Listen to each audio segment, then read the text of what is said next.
At my parents' dining table, they passed my salary breakdown around like a party joke. 5 minutes later, I decided to let the bank take their house. I remember the exact sound of the paper sliding from one pair of hands to another, a soft whisper that felt louder than thunder. It was a humid Sunday evening in Raleigh, North Carolina, the kind of heat that sticks to your skin and makes everything feel heavier. The dining room was full of relatives who had dropped by for a casual dinner. But the mood shifted the moment my father pulled the folded paycheck stub from his shirt pocket, like it was some kind of party trick. Frank held it up between two fingers and cleared his throat loudly, as if about to read an award speech. Instead, he read my gross pay line by line in a mocking sing-song voice, pausing after each number as though expecting applause. "Look, everyone, this is what a steady office girl makes, not even close to Chloe." Laughter rippled around the table. It hit me first in the stomach, then the chest, then somewhere deeper. My mother, Elaine, dabbed her mouth with a napkin, pretending to be delicate before adding her punchline. "At least she is good for the mortgage, our little walking autopay." The table exploded in a louder round of giggles. Even my uncle slapped the table like someone had told the joke of the century. Then, as if fate wanted to pour salt straight into an open wound, Chloe appeared on FaceTime propped up on an iPad in the center of the table. She was on a rooftop in Los Angeles wearing oversized sunglasses and holding a cocktail while flexing the keys to her new sponsored luxury car. My parents turned the screen toward the relatives, like proud producers, showing off their star actress. Our 600,000 girl Frank announced with pride, as if he had created her himself. The relatives cheered. A few even waved at the screen. Meanwhile, my paycheck was still being passed around like a cheap menu. I tried to breathe slow. I tried to anchor myself. But then a woman I barely knew leaned forward and asked me, "So Tara, when do you plan to do something big? You know, something not just paying bills." More laughter. The kind that stings because it is meant to sting. That was when I noticed it. A piece of paper wedged between napkins and crumbs on the table. I pulled it closer. It was the current mortgage statement. $3,200. My name was printed clearly on the payer line. They had tossed it around like garbage because to them, that is what my effort had become. Something expected, something disposable. In that moment, every sound around me slowed. My ears buzzed, but my mind sharpened. Cold, steady. I stood up carefully and reached across the table.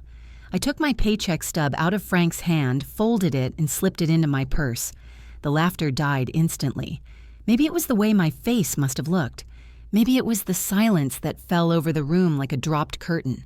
I spoke slowly so every word landed. Since my paycheck is entertainment for all of you and my role in this family is just walking autopay, starting next month, I will not be paying the mortgage. The reaction was immediate. Chloe froze on the screen mid-sip. Frank blinked as if his brain had skipped a beat. Elaine stared at me like I had spoken in a foreign language. Someone whispered, "What?" I was not finished. I reached into my purse, pulled out the mortgage statement, and held it up with 2 fingers. "And just so everyone here knows this house, you keep promising to Chloe in your will, I am the one who has been quietly buying it for you for the last 5 years. The shock was delicious, heavy, pure. Relatives looked at each other suddenly, unsure of what to say. One aunt covered her mouth. Another uncle muttered, "You've got to be kidding." Chloe looked furious, suddenly aware that her audience had shifted away from her rooftop lifestyle. Frank tried to recover, but his voice cracked. "Tara, do not be dramatic. We can talk about this later." "No," I said. "We will talk about it now. Because I want everyone to hear the truth before the lies start." My hands did not shake. My voice did not waver. I felt colder and calmer than I had in years. For the first time in my life, I was not the quiet, responsible daughter. I was the woman who had been carrying this entire family on her back while being mocked for not shining bright enough. That night, at that table, something in me broke and rebuilt itself at the same time. My name is Tara Mills. I am 30 years old.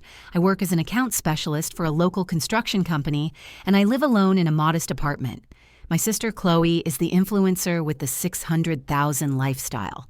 My parents Frank and Elaine live in the house I thought was my childhood home until tonight, when I finally realized it was only my financial obligation.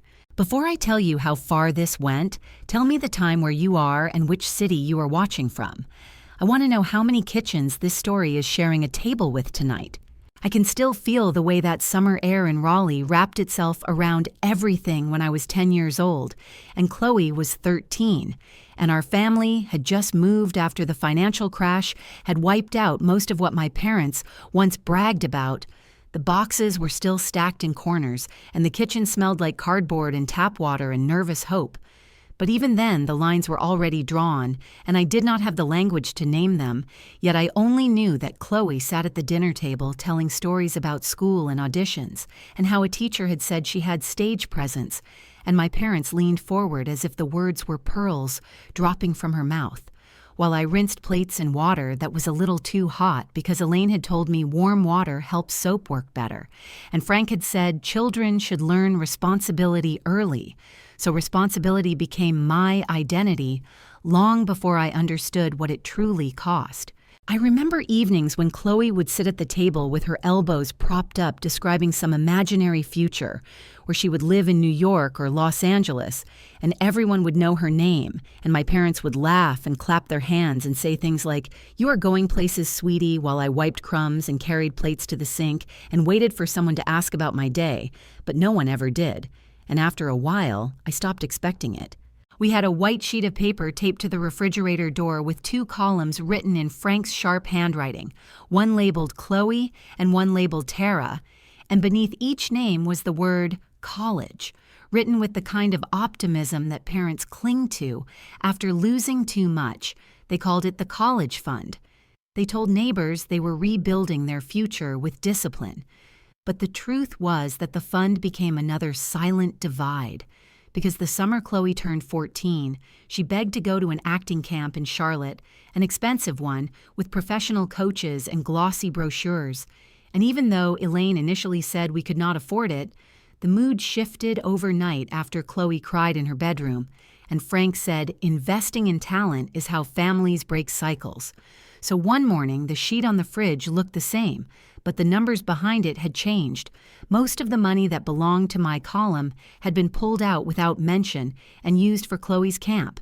And when I asked about it gently, Frank only shrugged and said, "Tara does not need fancy college. She's a practical girl. She will always find a job." The words slid into place like a lock clicking shut, and I felt something inside me shrink, not with anger, but with a quiet understanding that my future was already predetermined by someone else. After that summer, Chloe came home from camp glowing with confidence and speaking about auditions and training as if she had already stepped into her destiny, and my parents floated behind her like she carried the family's second chance, while I was told to focus on stability, a word that sounded like compliment but tasted like limitation. Each time they called me steady or reliable, I felt myself becoming smaller, more invisible, more like the foundation beneath a house that no one notices until it cracks. Years passed and the pattern thickened. Chloe brought home trophies from small performances, and my parents displayed them on the mantel while the A grades on my report cards went straight into a drawer, forgotten within hours. And each time Chloe dreamed bigger, my parents encouraged her to reach further, to push boundaries, to take risks, while they told me to be sensible, to stay close to home, to think about jobs that offer benefits and predictable hours. And I absorbed it all because children do not question the scripts they are handed. They simply perform them. But I started noticing things, small moments that burn themselves into memory, like the time we sat in the living room, and Elaine whispered to Frank that Chloe could be the one to lift us out of this mess, and Frank replied that Tara would always keep the lights on. I had been walking down the hall carrying laundry, and I stopped because the words felt heavy, even though they were spoken casually as if the future had already been divided between us, without anyone asking what I wanted. And I stood there hearing those sentences echo in my chest long after they stopped talking. I remember lying in bed that night staring at the popcorn ceiling and feeling something cold settle inside me. Not resentment, not yet, but a seed planted, without my consent, a seed made of the clear message that I was not being raised to dream, but to cushion the dreams of others, that I was not being prepared to fly, but to serve as the safety net beneath the daughter they believed would soar.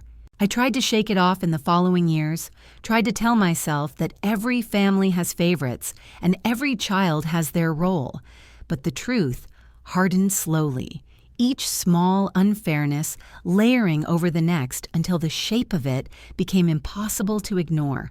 And by the time I reached high school, the script was so familiar that even relatives joked about it, calling Chloe the shining future and calling me the dependable one, the girl who would always step in when things got tough, the girl who would not complain because complaining did not suit her. And the strangest part was that I almost believed them, almost accepted the prophecy they had written for me pulling it on like a sweater that did not fit quite right, but was the only thing offered to me. What I did not know then was that the words I overheard that night, the quiet remark about Chloe making it big and me keeping the lights on, would linger for decades, shaping the way I moved, the way I apologized for taking up space, the way I let people take from me. Without protest, those words became the thread that tied my childhood to the woman I became, the woman who stood at that dining table years later, holding a mortgage statement in one hand and severing an entire family pattern with a single decision. And that night in my childhood home, when I heard that sentence floating between my parents as if it were harmless, I felt a shift in my chest, a tiny silent twist that I did not yet understand. A twist that marked the beginning of the long road toward the moment when I would finally say enough. By the time I reached my early 20s, the script my parents had written for my life had already become muscle memory, and slipping into it felt as automatic as breathing. I graduated from community college with an accounting certificate and stepped into a full-time position as an accounts specialist for a mid-sized construction company in Raleigh, the kind of job that paid steadily every 2 weeks and came with health insurance and predictable hours a job. My parents praised, not because they were proud of me, but because it made their lives easier, a job that felt safe to them, reassuring something they could depend on whenever something in the house broke, or a bill crept too high, or an unexpected expense showed up like an uninvited guest. Meanwhile, Chloe had moved to Los Angeles with 2 suitcases and a dream that seemed impossible, except for the way she spoke it. She started live streaming and making short content videos from a tiny shared apartment, where the walls were thin and the lighting was terrible. Her income was unstable and often non-existent. Sometimes she called crying because her rent was due and her bank balance was in the double digits. But whenever she called my parents, they would whisper with panic in their voices, as if a great disaster had struck, and then they would turn to me with hopeful eyes, gently at first, then with expectation, and finally with entitlement. I remember sitting at my office desk one afternoon surrounded by spreadsheets and invoices when my phone buzzed. It was Elaine, and her voice was soft the way it always was. When she wanted something, she said, "We are a bit short on the electric bill this month, darling, and it would mean so much if you could help." She said, "Just this month? Honey?" As if the sentence were a comforting blanket instead of a request that wrapped itself around my ribs, I transferred $200 without thinking, because I had grown up believing that saying yes was part of my role. But "just this month" became a phrase I heard over and over until it lost meaning. Each time I helped with one bill, another arrived: a water bill here, a property tax slip, there a medical copay that somehow always caught them off guard. And soon I was transferring $300, then $500, and even more on months when Chloe needed something in Los Angeles. I told myself it was temporary, that once Chloe found her footing, things would balance out, that I was helping the family during a rough patch, but the rough patch never ended because I was the one filling the holes faster than they could acknowledge them. The strangest part was how quickly the dynamic shifted from request to expectation. My parents grew comfortable with the idea that I was the financial cushion beneath them, and they stopped pretending that the money was a burden on me. Instead, they developed a habit of commenting on my spending as if my wallet belonged to them. Like the afternoon I bought myself a pair of cheap shoes after months of wearing worn-out flats. I held them up in the kitchen, hoping for a nod of approval or even simple neutrality. But Elaine looked at the shoes, then looked at me and asked, "Are you sure you can afford that you do not make Chloe money?" She said it with a smile, but it sliced through me quietly a reminder that in their eyes, anything I bought for myself was self-indulgent, while anything I paid for them was duty. Those comments became routine. Every small attempt at treating myself was met with a gentle reminder of my place, of the fact that I was not the daughter with potential. I was the daughter with responsibility, and each time I felt the sting. I told myself not to take it personally because families say careless things sometimes. But deep down, I knew it was not careless. It was the belief they had forged when I was 10, and Chloe was 13, and Chloe was going places while I was expected to keep the lights on. Then one morning, everything shifted again, but in a way that pulled the ground from beneath me. I walked into my apartment building lobby after lunch and stopped at the mailboxes where I found a thick envelope from a credit card company I had never used. I opened it right there because the weight of it felt wrong. And as I unfolded the statement, my stomach dropped. The account listed my name alongside Frank's, not as an emergency contact, but as a joint account holder. The charges were months old and clearly made by someone else. Restaurant payments in Los Angeles, grocery store purchases hundreds of miles away, and recurring transfers that matched the timeline of Chloe's struggles when she first moved west. I stared at the paper for a long moment, feeling my pulse climb slowly, because this was not a misunderstanding or a mistake. This was a line, crossed a line, erased without my knowledge, a financial boundary I had never given permission to pass. When I confronted Frank that evening, he did not look guilty or even apologetic. He looked annoyed that I had discovered it. He said, "We are family. Your credit is our credit. Do not be dramatic." He dismissed my shock as overreaction and my fear as immaturity, as if opening a credit card in my name without asking was normal. As if using my credit score to pay off Chloe's early debts was simply part of the arrangement he believed I existed to fulfill. And in that moment, something inside me tightened into a quiet knot, a knot made of the same thread that had been forming since childhood. I walked away from that conversation with a strange mix of shame and anger swirling inside me. Shame because I had allowed myself to become the family wallet without protest and anger, because they had taken advantage of my silence and wrapped it into their convenience, convincing themselves that what they were doing was justified, even expected. Still, I continued paying their bills and taking their calls and rescuing them from financial storms they created themselves, because I felt trapped inside the role that had been handed to me when I was too young to refuse it, the role of the reliable daughter who never asks for anything and never draws attention and always says yes, because saying no feels like betrayal. Looking back now, I see how this period of my life shaped the quiet steel that would eventually push back at that dining table years later. But at the time, it felt like sinking slowly into a life that did not belong to me. A life built on the belief that my worth came from how well I carried others, never from what I needed for myself. And every time I thought about confronting them or setting a boundary, I could still hear that sentence from years earlier, drifting through my mind, the one I overheard when I was 10, the one that said, if one of them makes it big, it will be Chloe, and Tara will keep the lights on. And without realizing it, I kept fulfilling that prophecy because I was too tired and too conditioned to do anything else. By my mid-20s, the pattern was so familiar that I could almost predict when the phone would ring. Some new expense or emergency always seemed to appear just as I thought I might finally have a month to breathe. But the next twist did not come as another bill. It came dressed as an opportunity to save my parents' home, and that made it harder to resist and even harder to recognize as the trap it truly was. One Saturday afternoon, Frank called and asked if I could stop by the house to talk about something important. His voice carried that tight seriousness he only used when money or reputation was at stake.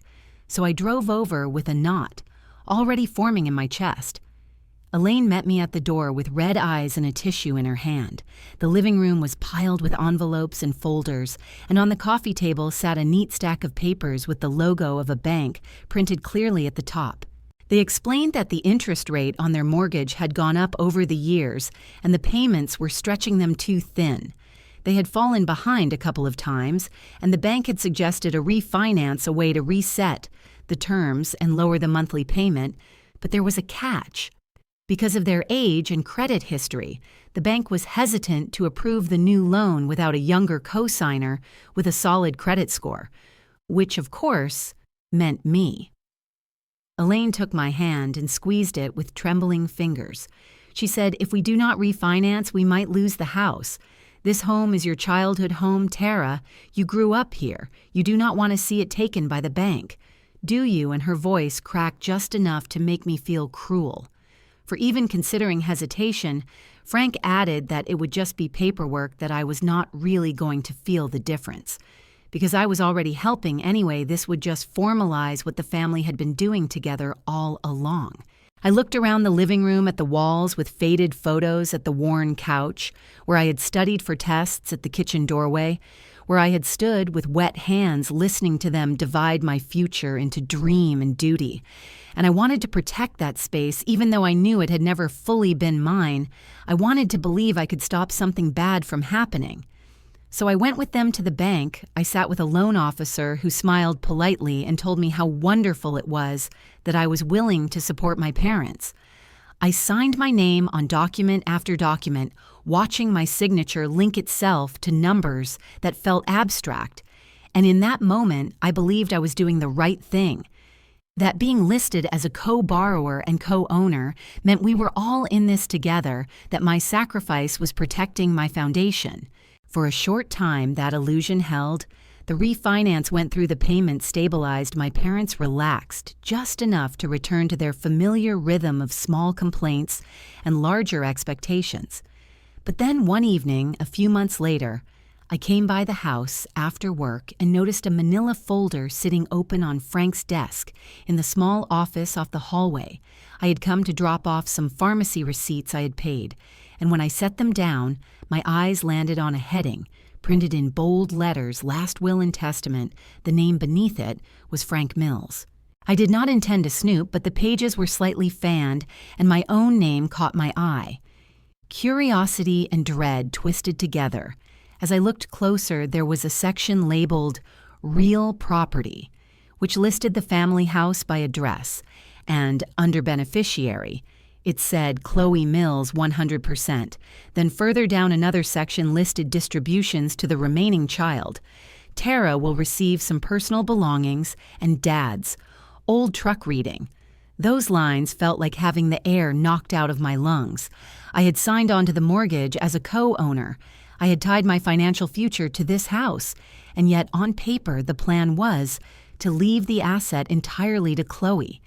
While I received scraps and sentiment, it was as if my role was to pay for the stage, so my sister could stand on it long after our parents were gone. I stood there with the folder open, and a slow simmer started in my chest. Not wild anger, but a deep, chilled clarity. When Elaine walked past the doorway and saw me there, her expression flashed from surprise to something like annoyance. She asked lightly if I had gotten lost in your father's boring papers.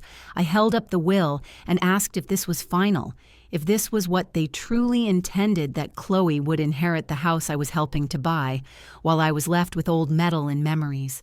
Elaine sighed as if I were being unreasonable and said, "You will be fine. Tara, you do not need a house to be okay. You are the practical one. Remember, Chloe needs a base. Her image matters for her work. You have stability. You always land on your feet." The words poured out with casual dismissal, confirming what I had feared but had not fully allowed myself to name. My value to them was functional, not relational, financial, not emotional. Something inside me shifted again that day, not enough to make me explode, but enough to make me start pulling small threads where I could, because if they insisted on treating me as a walking wallet, then I would at least choose when and how that wallet opened. The first change I made was small, almost petty, and yet deeply satisfying. For years, my credit card information had been saved on the shared Amazon account that Elaine loved to use for what she called little things, a scented candle here, a decorative pillow there, a box of specialty snacks for Chloe before her flights. So one night, I logged in and carefully removed my card from the payment options, leaving only their nearly maxed card on file. It was a tiny act of defiance, but it felt like reclaiming a fragment of control. The next week, I stopped by the house while Elaine had a friend from the neighborhood over. They were talking in the kitchen when she remembered she wanted to order a ring light attachment for Chloe, something she explained would help her videos look more professional. She pulled out her phone, joking that Tara always keeps us afloat, and tapped through the Amazon app. A moment later, her smile faltered and she frowned at the screen payment. Declined. She tried again, and the same message appeared. Her friend raised an eyebrow and asked lightly, "Everything, okay?" Elaine's cheeks reddened and she mumbled something about a glitch, while I rinsed my coffee mug at the sink and said quietly, "Maybe the account finally realized it cannot charge what is not there."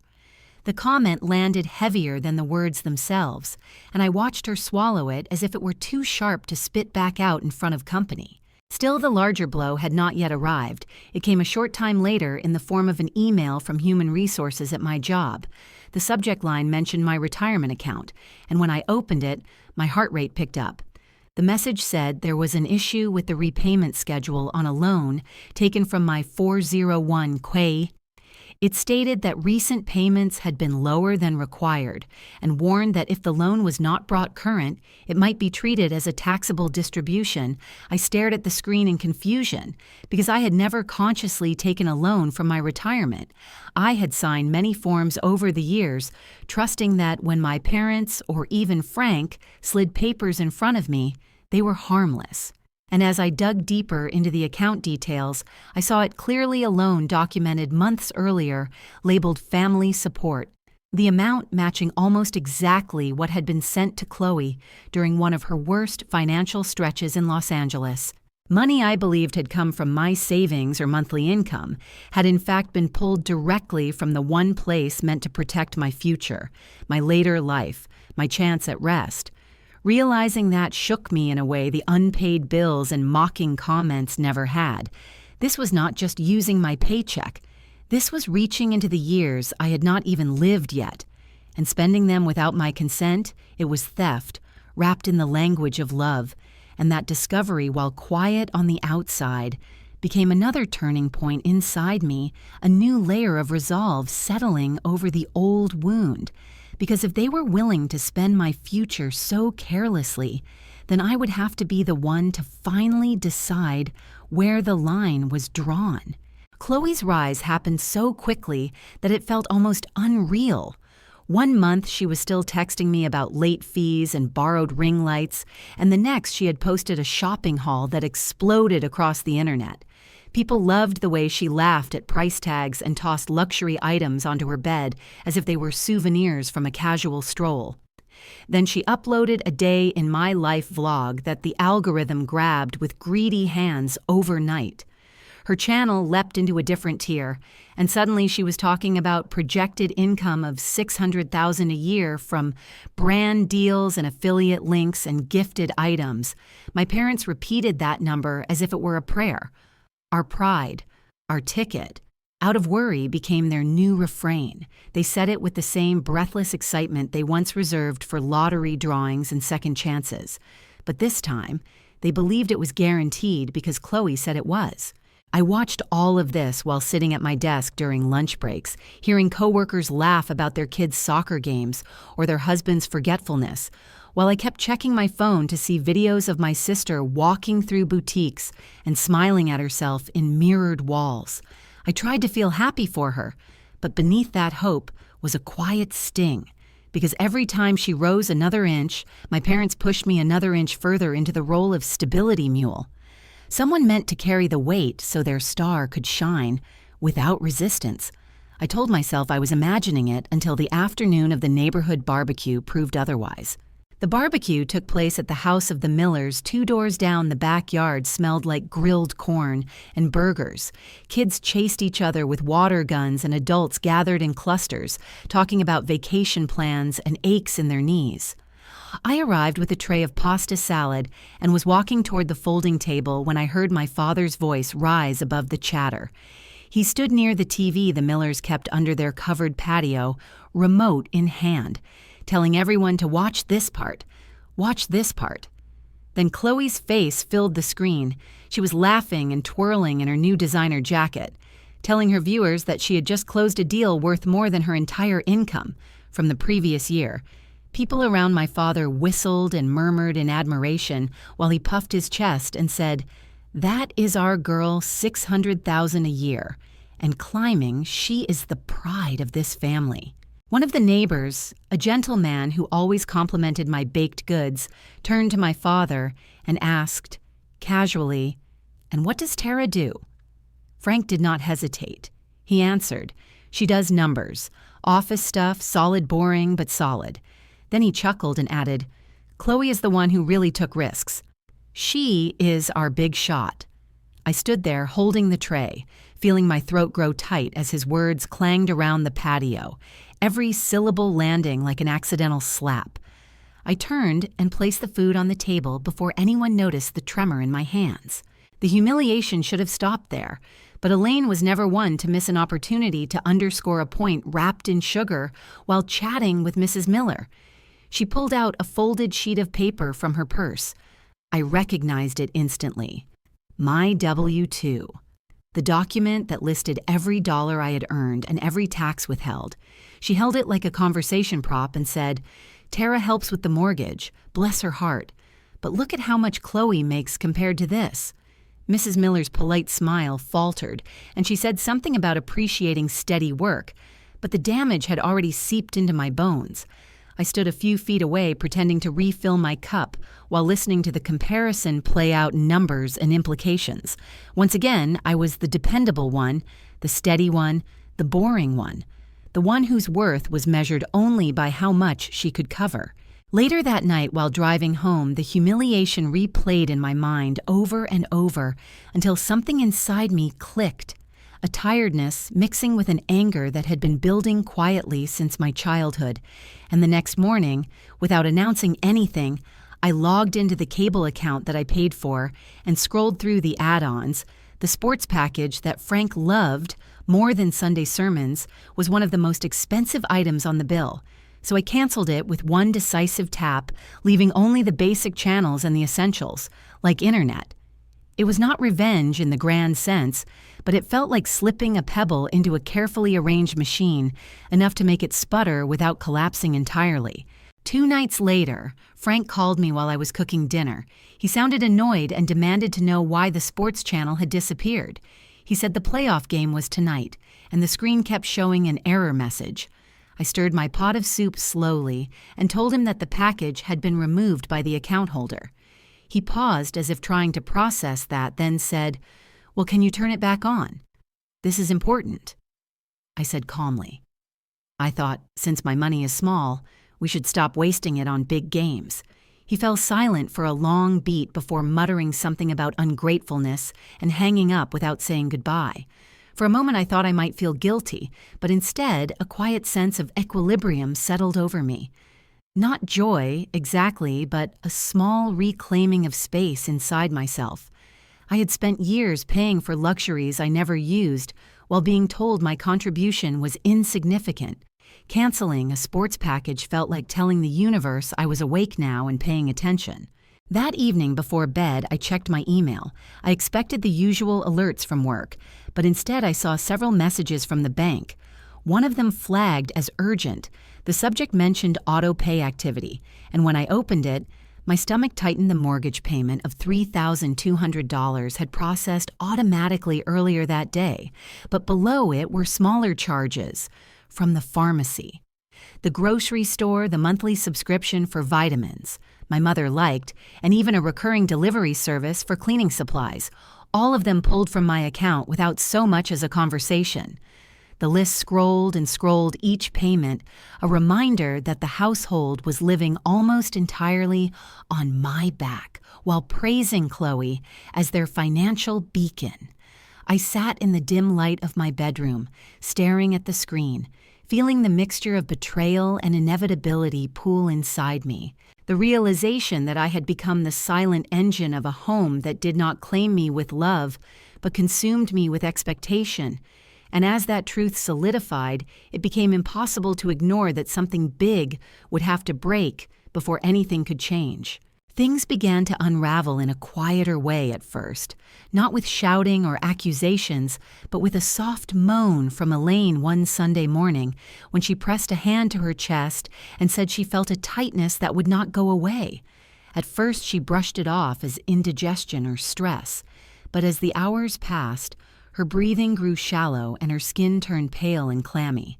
So I dropped everything and drove her to the emergency room, my hands gripping the steering wheel, while she whispered that she was fine, even though we both knew she was not in the ER. The fluorescent lights buzzed overhead and a nurse took her vitals before rushing her to a small room where machines beeped in steady, anxious rhythms. The doctor came in with serious eyes and said she needed cardiac monitoring, more tests, more visits, and a strict medication plan. He said that stress could make her condition worse and that she would need follow-up appointments with a cardiologist that were not optional. I nodded because Elaine was too shaken to speak, and when they handed me the first prescription slip, I folded it into my wallet knowing I would be the one paying for it. The next day, Chloe called through FaceTime while I was still sitting beside Elaine's bed, watching her drift in and out of sleep. Chloe's face appeared flawless in perfect lighting, and she was rushing between wardrobe changes for a campaign video. She said, "I am so sorry I cannot come home right now. I have deadlines and this brand owes me a lot. I will send something when the payout hits." "Okay." Her voice was light and airy, as if she were promising to drop off cupcakes next week, instead of promising to help with our mother's medical crisis, and when she hung up, I knew the money would not come because it almost never did. Promises from Chloe arrived more reliably than the payments themselves, and my parents accepted that rhythm without complaint, because it fit their preferred narrative of Chloe as the dreamer striving toward greatness, while I was the one with the steady job whose support was expected, because that was simply who I was. Over the next few weeks, my life shifted into a routine shaped entirely around doctors' offices and waiting rooms. I woke early to manage my workload so I could leave midday to drive Elaine to her cardiologist. I sat with her for hours flipping through outdated magazines while she clutched her purse and looked small in oversized chairs. I translated medical terms into simple language, explaining what each test meant and why she needed to take her medication consistently. I paid copays of $40 here and $60 there, then purchased prescriptions costing $400, sometimes $600 per refill each time, swiping my card with the familiar sting of knowing it would never be acknowledged, and certainly never repaid because in my parents' eyes, I was the practical one, and practicality meant pouring myself out without limit. The insults did not stop just because Elaine was ill. Instead, they found new angles to strike one afternoon, as I stood in the kitchen telling my father that I could not cover another round of cosmetic upgrades he had been planning because my budget was consumed with medical bills. He slammed the drawer shut so hard the utensils rattled, and he turned on me with a glare. He said, "So your sister is out there making real money, and you cannot even keep this house comfortable." His voice sharp and full of disappointment, as if I had failed them in some moral way by choosing to prioritize heart medication over new countertops. Elaine burst into tears and said, "I never thought you would count pennies against your own mother's health." Tara, the accusation lodged deep in my chest because it twisted the truth until I looked like the one withholding care, even though I was the only one providing it. The only one rearranging my entire life to keep things from collapsing.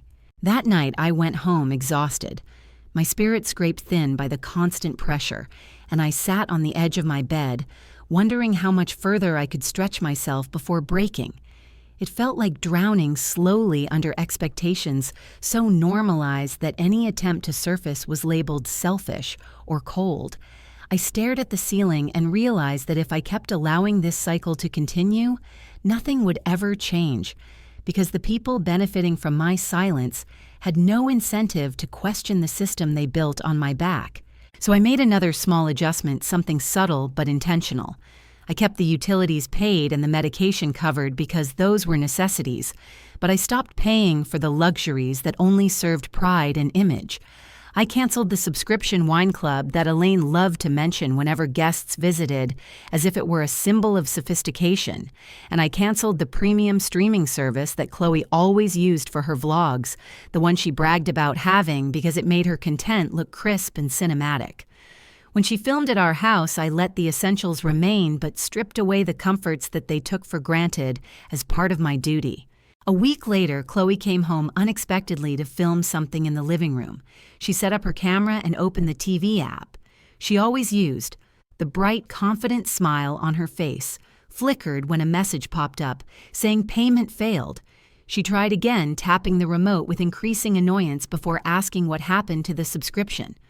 I was passing through the room with a laundry basket and said, maybe the 600,000 lifestyle can cover its own entertainment. Now, her mouth opened and closed, but she said nothing, the weight of the implication settling into the silence as she returned to her filming with a stiffened posture. I wanted to feel triumphant, but mostly I felt tired, a bone deep, tired that came from years of being stretched past reason without a single acknowledgement, and that exhaustion only deepened when I checked my mailbox. 2 days later, inside was a letter from the bank marked important. I tore it open, expecting perhaps another autopay confirmation, but instead found a warning that the latest mortgage payment had been delayed, and unless corrected soon, the account could move toward pre-foreclosure review. The words blurred as I read them twice, then 3 times the reality hitting with the force of a blunt object. Despite everything I was doing, despite every sacrifice, we were still slipping, and only my name had the strength to hold us above the line, and even that strength was beginning to crack. Standing in my kitchen with the letter trembling between my fingers, I felt something inside me split a quiet, alarming understanding that if I continued like this, the rest of my life would be devoured by the same bottomless need. My future would be swallowed by obligations that were never shared equally, and my own chance at peace would be traded permanently for a home that was not mine. To begin with, the dark tunnel was no longer metaphorical. It was a path I had been pushed down slowly and steadily, and now that I could see its length stretching ahead, I understood that I could not survive the entire walk. Something had to give, and soon.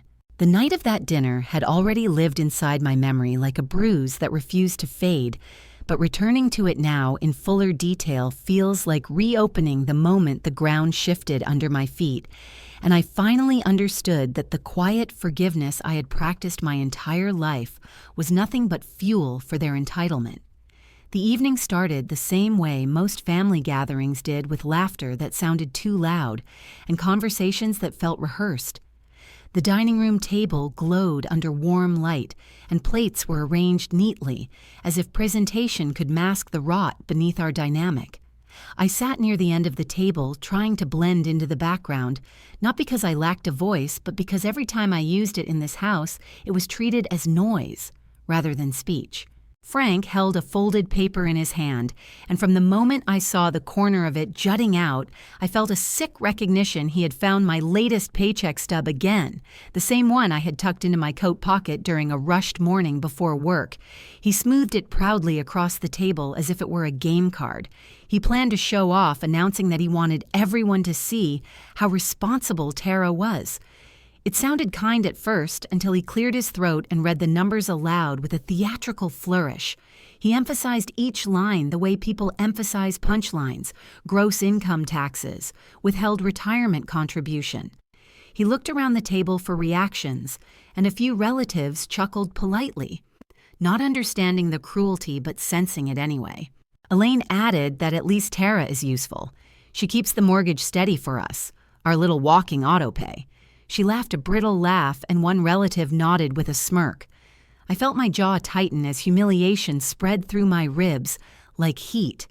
But before I could breathe, Chloe's face appeared on the iPad, propped at the center of the table she had called in from a rooftop in Los Angeles, her hair styled perfectly, the city lights flickering behind her like an edited backdrop. She held up a designer bag she had been gifted for a new partnership and said she had just moved into a more expensive condo because her last one felt too cramped for filming. The table melted into admiration, each person leaning closer to the screen to compliment her success, while I sat there with the weight of bills in my bag and the exhaustion of hospital runs still clinging to my clothes. Then came the line that cracked something open inside me. Frank tapped his glass for attention and announced that when he and Elaine were gone, the house would belong to Chloe, because she had earned it with her name. He said Tara will be fine anywhere she is sturdy. The word sturdy dropped into the room like an insult disguised as practicality, and one of my aunts barked a laugh and said, "Good thing Tara is steady, every family needs a workhorse." The whole table erupted in mild amusement. Except for me, I felt the burn behind my eyes, but I refused to let it fall as tears, because that was what they expected. Submission, silence, endurance, without resistance. Something in my chest snapped in a quiet, controlled way, the kind of break that does not make noise but changes the shape of everything that follows. I stood slowly pushing my chair back without rushing, and every conversation dropped into silence, because they were not used to me moving with such certainty. I reached toward Frank and took the paycheck stub from his fingers. He started to protest, but I had already turned. Retrieving a small folder from my bag, a folder I had prepared days earlier when the feeling of approaching collapse had grown too undeniable to ignore, I placed it on the table, the soft thud puncturing the air like a quiet warning. I opened it calmly and laid the papers out in front of them, saying, "We are going to be very clear tonight because clarity seems to be the only language this family listens to." The first page was the mortgage statement with my name highlighted as payer. I read aloud $3,200 paid from my account. Month after month, I flipped to the next page, the 401k loan breakdown. The note that said, "Family support with the memo." Chloe Relocation Fund, glowing like a spotlight on their hypocrisy. Then came the credit card summary showing charges tied to their spending, while tied equally to my credit score. Each sheet slid across the wood like a verdict. I watched their faces pale, their mouths tighten. Their eyes dart from page to page, trying to understand how much of their stability had been carried by the very person they mocked. I said, "You call me your autopay. Let us be honest tonight about who bought every brick you are sitting in." My voice was steady even as my pulse thudded in my neck. Chloe on the screen had gone silent, her expression frozen between disbelief and embarrassment. Frank sputtered something about timing and misunderstanding, but I raised a hand gently to stop him for once. I wanted uninterrupted space to speak. Then I said the words that changed the trajectory of everything that followed, starting next month. "I am done paying your mortgage. I am not your safety net. I am not your silent workhorse. I am a human being who has bled enough into this house." A murmur rippled around the table. Someone gasped softly. I felt the weight of years loosen from my shoulders in one slow exhale. And before they could accuse me of making empty threats, I added the truth that electrified the room. "I have already turned off autopay next month. The bank will come to you, not to me." The line dropped like a stone into deep water, sending shock through everyone present. The silence that followed was not peaceful. It was stunned, charged, almost trembling. Some relatives shifted uncomfortably as if witnessing something forbidden. Frank's mouth opened, but no words formed. Elaine's hand covered her chest as if she had been personally wounded by accountability. Chloe's screen flickered as she tried to process the fact that her comfortable pedestal had just lost its foundation. And for the first time in my life, I felt something inside me a line, not rage, but clarity, not vengeance, but justice. Quiet justice shaped by planning rather than impulse. And in that moment, everyone at that table understood this was not a meltdown or a tantrum. This was the consequence of years of imbalance finally tipping to even. The first month after my declaration passed more quietly than I expected, not because things were calm, but because the silence coming from my parents' house felt thick and uneasy, like a storm gathering weight before breaking. I went to work, kept my head down, and for the first time in years, felt the faint beginning of relief in my chest, a sense that I had stepped off a treadmill that had been carrying me toward exhaustion without pause. Yet even as I tried to savor that freedom, I knew the consequences of my choice were already taking shape inside the walls I had finally stepped away from. The mortgage payment that had always drawn itself dutifully from my account simply did not appear that month. I saw no withdrawal, no confirmation email, nothing but an empty line where the familiar charge used to sit. At first, there was a small flicker of guilt, the kind that comes from habit and conditioning. But I pushed it aside because guilt was the tool that had kept me trapped for so long, and I was determined not to fall back into its grip. A week later, the late fee posted, and 2 days after that, Frank called my phone. His voice a low growl wrapped in forced restraint as he said, "Turn it back on, Tara. You made your point. You embarrassed us enough. Now fix it." I let him finish, then lifted the phone to my ear and said calmly, "My point was not a performance. It was a decision." I heard his breath catch the kind of muffled shock that only comes from realizing someone you underestimated has stepped out of the role you built for them. He muttered something about family and responsibility before hanging up without a goodbye. I sat quietly afterward and realized that this was the first time in my life I had denied him something he expected without negotiation, and instead of guilt, I felt a small spark of power. Not dominance or cruelty, but the simple power of someone finally owning her boundaries. And that feeling encouraged the next steps. I took steps that were not loud or dramatic, but sharp enough to redirect the flow of consequences back to their rightful owners. The first step was the family cell plan for years. The account had been under my name because I was the one with the steady credit, the one the phone company trusted, and so Frank and Elaine had enjoyed discounted rates, free upgrades, and lower fees simply because my name sat at the top. One afternoon during my lunch break, I walked into a different carrier, transferred my number to a solo account, and left my parents' phones on the old plan without me within days. The carrier contacted them and informed them that with the primary number gone, they needed to establish a new account under their own credit file. The bill increased immediately along with the deposit they were required to pay. I did not hear the argument that followed at their house, but Elaine left me 3 voicemails each, one more strained, asking why I had suddenly changed things. I did not respond, because explaining boundaries to people who only respected comfort had become a pointless exercise. The next shift came a week later when I logged into my Costco account, another membership I had been paying for entirely on my own, even though I rarely used it. It was the place Frank and Elaine loved to shop because the bulk prices made them feel smart and thrifty, and for years I had been the invisible engine behind that affordability. So, with a couple of clicks, I canceled the membership. No warning, no explanation, no ceremony. I simply removed myself from being the platform on which their convenience was built. The effect surfaced almost immediately because that weekend Frank went to buy household staples and discovered the membership card no longer worked. He had to purchase items individually from a regular grocery store, and when he saw the total, he nearly exploded. Elaine later told one of her friends that Frank had come home fuming, waving the overpriced receipt and insisting the cashier had made a mistake, even though deep down he knew the truth was sitting squarely on the foundation. He used to stand on my credit, my account, my name, and there was no one to blame but themselves.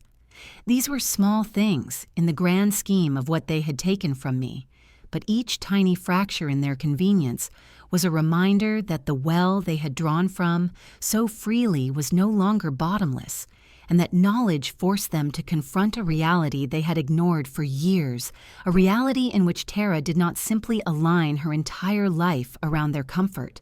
I kept my distance the way someone keeps distance from a fire that has already scorched them, too many times not out of malice, but out of self-preservation. I answered only essential messages, ignored guilt, laced comments, and focused on building a steady routine that did not revolve around crisis management for people who saw my sacrifice as obligation. Yet even as I tried to create a new normal, I felt a strange tension growing in anticipation of something heavy approaching that I could not yet name. That weight arrived one Tuesday afternoon when the mailman dropped a stack of envelopes at my parents' house, and unlike before, when anything related to finances somehow found its way into my hands through a mixture of expectation and manipulation. This time, the letters remained exactly where they belonged in the hands of those responsible. The top envelope bore the logo of the bank in bold print, unmistakable even at a glance, and Frank opened it at the kitchen table, while Elaine hovered behind him, with nervous fingers pressed to her lips. Inside was a pre-foreclosure notice, clear and direct, stating that continued missed payments would place the home under review for repossession, and included was a deadline, an exact date circled in stark ink like a timer ticking down. For the first time in many years, my name was not the shield between them and consequence. No one had intercepted the warning. No one had smoothed the edges. Before it reached them, they were confronted with the reality of their choices, printed plainly on official letterhead. I was not there to soften the blow or reassure them or offer to dip into my savings. I was at my apartment finishing a quiet dinner when the text messages began, each one growing more frantic than the last, but I did not respond. I let the weight of the situation rest exactly where it belonged. And in the silence that stretched over the next hours, I realized something important. They were finally learning what life looked like without a buffer, without the invisible labor of a daughter who had given too much for too long, and as painful as that might have been for them, it was the first moment I felt the ground under my feet begin to steady instead of tilt. The pre-foreclosure notice had settled over the house like a dark cloud, but instead of turning inward to confront the choices that brought them there, Frank and Elaine did what they had always done. They searched for an audience that would validate their version of events, one that painted them as fragile victims and me as the cold, ungrateful daughter. So, a week after the notice arrived, Elaine decided to host what she called a family and church friends, gathering a soft phrase that hid the agenda beneath it. She invited my aunts and uncles and a handful of people from their church community, including elders whose words always carried an air of moral weight, the kind of voices they hoped would shame me back into my old role. I learned about the gathering through a brief message Elaine sent the night before, not a request, but an announcement telling me to come, because the family needed to talk. I stared at the screen and felt an old, familiar ache try to rise, but I pushed it down because I knew exactly what this was, a stage they were building to perform their suffering, believing I would crumble under the spotlight of collective judgment. On the day of the meeting, I arrived quietly carrying a folder that felt heavier than paper should allow. Inside it were 5 years' worth of bank statements, loan records, payment histories, printouts of withdrawn funds, and a detailed list. I had spent nights compiling a list showing that I had contributed more than $300,000 toward the survival of a home that was never meant to be mine. I also carried screenshot prints from Chloe's videos, including the one where she spent $8,000 in a single shopping spree while my parents praised her for her discipline. I had not come to fight, and I had not come to plead. I had come because truth deserves a witness, and for the first time I was willing to present it without fear. When I walked into the living room, everyone was already seated. The chairs were arranged as if for a support group. Frank stood near the front with his hands folded as though preparing a sermon. Elaine sat beside him with tissues in her lap, eyes glistening. My aunts whispered in hushed voices, and the church elders sat with solemn expressions. I could feel their expectations settle on me before anyone spoke. I could feel the quiet assumption that I was the problem, that I had turned my back on family. Frank cleared his throat and launched into their rehearsed script. He told the room that times had been hard, that their health had declined, that their home was slipping away because their daughter, his voice heavy with disappointment, had chosen to abandon them during their greatest need. He said Tara has always been steady, but lately she has become distant and uncooperative, as if I were a rebellious child throwing a tantrum instead of an adult who had been drained dry. Elaine sniffled loudly and added that her heart was weak, that she felt stress every day, that she never imagined her own daughter would stand by while the house she grew up in fell apart. She looked around the room, inviting sympathy, and many nodded because they only knew the version of the story my parents had crafted over years, a version where Chloe was the star, fragile and deserving, and I was the dependable one, unglamorous but useful, until I abruptly stopped playing my assigned part. I let them finish. I let the room absorb the performance. Then I stepped forward and placed the thick folder on the coffee table. The sound was soft yet decisive. And I said, I brought something for everyone to see, because I think truth deserves more than a single perspective. I began passing papers to the people closest to me, encouraging them to share it along. I watched their eyes drop to the pages, scanning numbers that climbed and climbed with each line: 5 years of payments, transfers, loans, household expenses, the mortgage, the utilities, the pharmacy bills, all of it bearing my name. My account, my signature. As the papers circulated, the murmurs grew quiet and then ceased altogether. The room shifted. I could feel momentum slide away from my parents even before anyone spoke. One of the elders looked up from the documents with a furrowed brow and said gently, "Children should honor their parents." He meant it sincerely. Not knowing the weight of what he held in his hands, I nodded and replied, "Honor is not the same as funding a lifestyle that mocks you." My voice steady and calm. The room held its breath. I pointed to the screenshots from Chloe's videos, showing her flaunting, expensive purchases, while my parents described her as struggling. I pointed to the memo on the retirement loan labeled Chloe Relocation Fund. I pointed to grocery and utility charges withdrawn from my account without permission. I pointed to the mortgage that had been carried almost entirely by me, while they spoke of leaving the house to Chloe alone. Then a voice came from the corner of the room, soft but clear. Aunt Karen stood with her hand resting on the back of her chair. She said, "I think everyone needs to hear this." Her eyes flicked to Elaine, who paled instantly. Karen continued, "I once heard Elaine say, 'We are smart. Tara will carry the boring bills so Chloe can shine.'" Elaine reached out as if to silence her, but it was too late. The sentence had landed.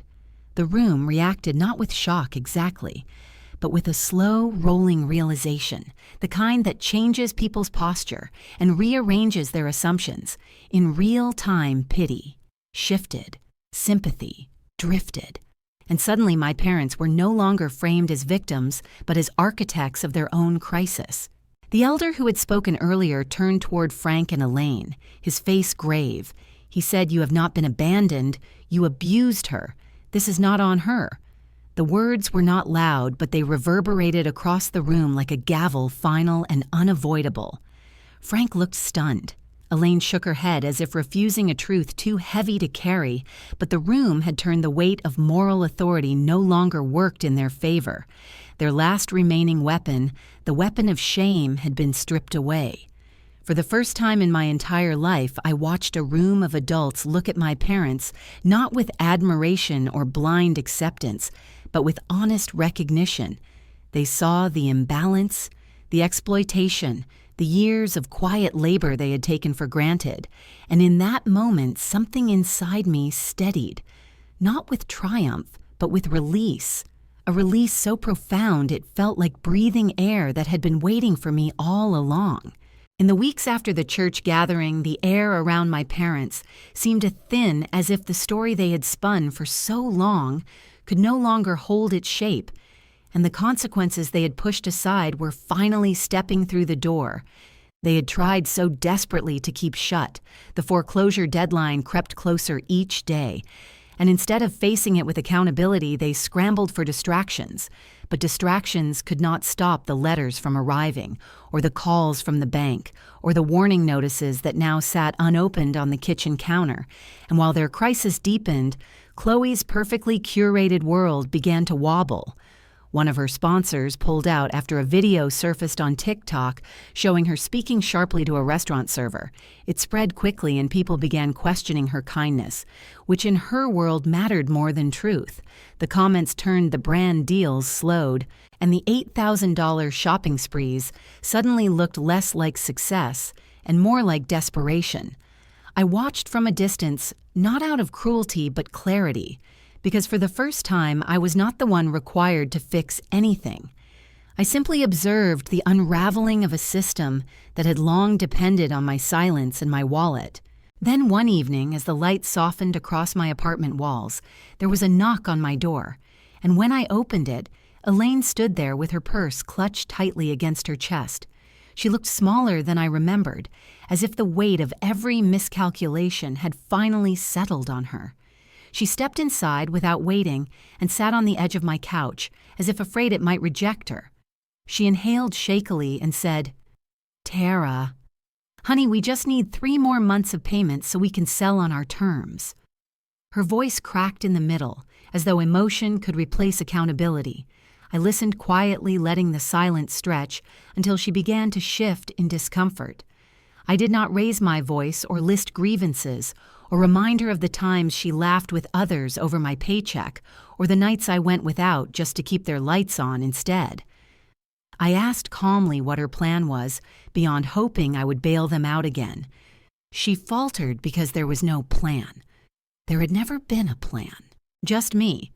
I told her I would agree to cover exactly 1 more mortgage payment, and only one not out of filial duty, but out of practicality, because it would prevent a heavier penalty from being added before the listing went active.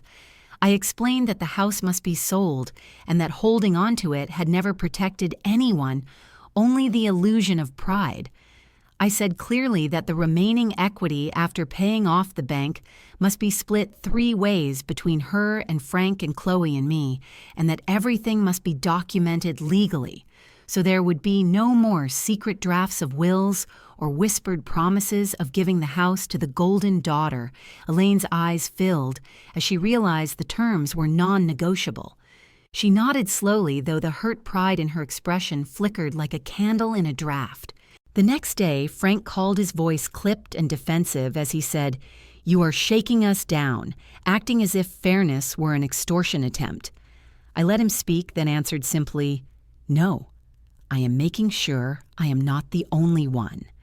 Bleeding quietly, the line went silent long enough that I wondered if he had hung up, but then he muttered something about needing time and ended the call abruptly. We met with a real estate agent 2 days later, and for the first time in years, I sat across from my parents, not as their safety net, but as an equal stakeholder. The agent explained the current market, the expected price range, the estimated equity after closing costs. When she calculated everything she said, the number plainly about $150,000 should remain after the mortgage balance is paid. I watched the number land. Watched both of my parents absorb the reality that their plan to hand that entire amount to Chloe had evaporated in front of them. Watched the agent hand us a document to review. Watched myself sign only where my boundaries allowed. And in that moment, I felt something inside me lock into place with a quiet click, a certainty that had nothing to do with revenge and everything to do with reclaiming space in my own life. When we left the office, Chloe called from Los Angeles, her voice brittle with forced brightness as she said, "Maybe we can do a family healing video about all this. People love redemption arcs and we could split the revenue." I pictured her ring light glowing. Her smile rehearsed her followers, hungry for drama that felt real enough to watch, but distant enough to leave behind. After the comments, I felt a wave of exhaustion rush through me at the thought of becoming content for the person who had benefited most from my silence. I said firmly, "The only thing I want from this is silence." She huffed, muttered something about me being impossible, and ended the call without goodbye. Over the next week, the paperwork moved quickly.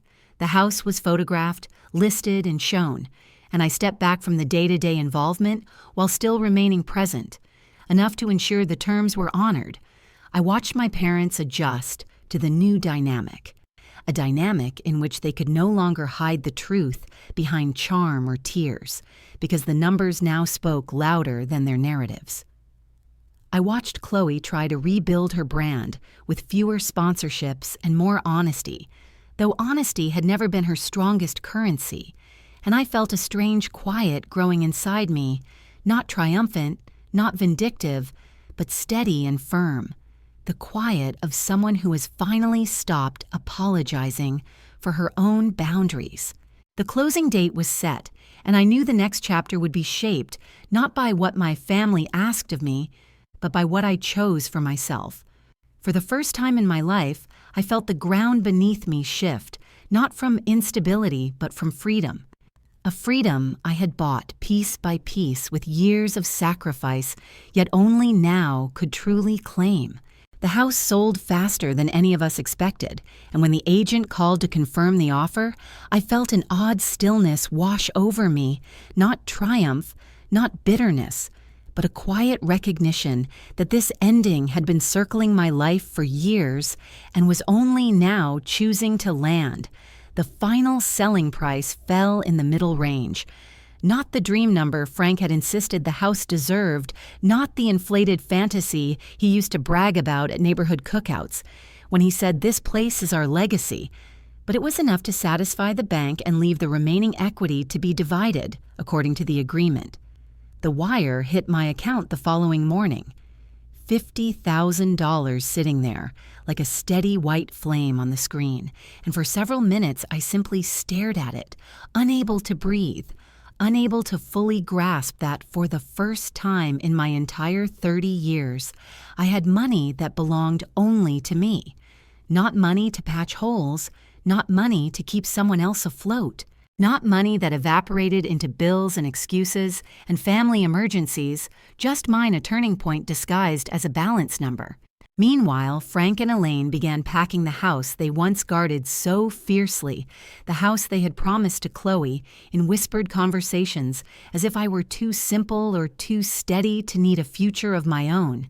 They found a rental on the far side of town, smaller, older, a little damp around the windows. The kind of place Frank once said he would never live in because it did not represent who we are.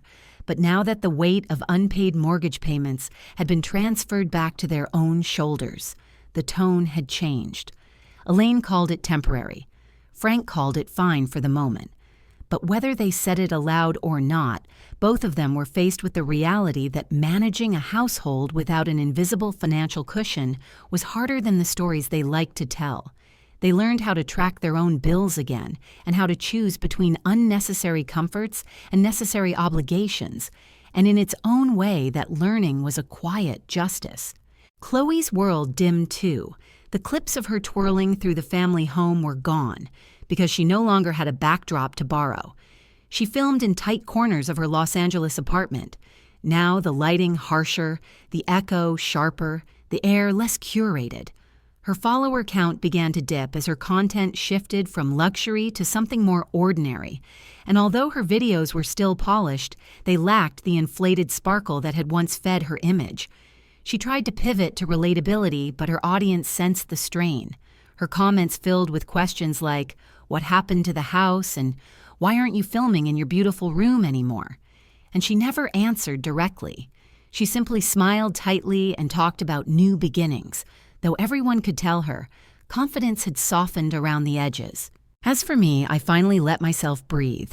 I used the $50,000 along with what I had saved over the years to buy a small 2-bedroom condo on the quieter side of Raleigh. Nothing extravagant, nothing meant to impress, just a clean, safe space with tall windows and a modest kitchen that smelled like fresh paint and possibility. I signed the papers without shaking for the first time in my life, because the purchase was mine alone. My name on every line, my signature carrying weight. Not because anyone depended on it, but because it represented my own autonomy. On the first morning in the new place, sunlight slipped through the pale curtains and warmed the floor in a way that made my throat tighten. The apartment was silent except for the hum of the refrigerator and the distant sound of someone walking their dog outside. I stood barefoot in my little kitchen sipping coffee from a mug that had followed me through years of exhaustion and obligation. And for once there was no phone buzzing for money, no emergency, no emotional manipulation disguised as need, just me standing in a place I chose for myself. Feeling my shoulders drop as the absence of constant responsibility settled over me like a quilt. A few days later, an email arrived from the mortgage company of the old house. The subject line was a glitch in their automated system and addressed to me as the previous primary payer. For a brief second, the past tugged at me as if asking whether I would slip into the old role again, but I simply typed a short reply requesting that they remove my information and update their records, then hit send without hesitation. The moment the message left my inbox, I felt a small soft click inside me, the final lock sliding into place, closing a chapter that had once felt impossible to escape. Looking back, I realized I never needed the title of family pride or the illusion of being the dependable daughter they could point to when convenient. What I needed was to stop being consumed by a system that fed on my guilt and generosity. Now that the cycle had broken my life, no longer revolved around the fragile egos of others or the endless reruns of their expectations. I could think about my future without calculating who might drain it next. I could sit in my own home without bracing for backlash or criticism. I could breathe without apology. When I finally told my story out loud, I said I did not get the big house, and I did not get the title of family pride, but I got something better, because they no longer owned my sleep, my future, or my paycheck, and I meant every word I spoke directly to the women who would understand the exhaustion buried in my voice, the women who had spent decades being dependable, until dependable became a cage. I said, if you have ever been the one paying in silence, while being called ungrateful or dramatic, you deserve better than quiet compliance, and you deserve a life where your boundaries are not treated like betrayal.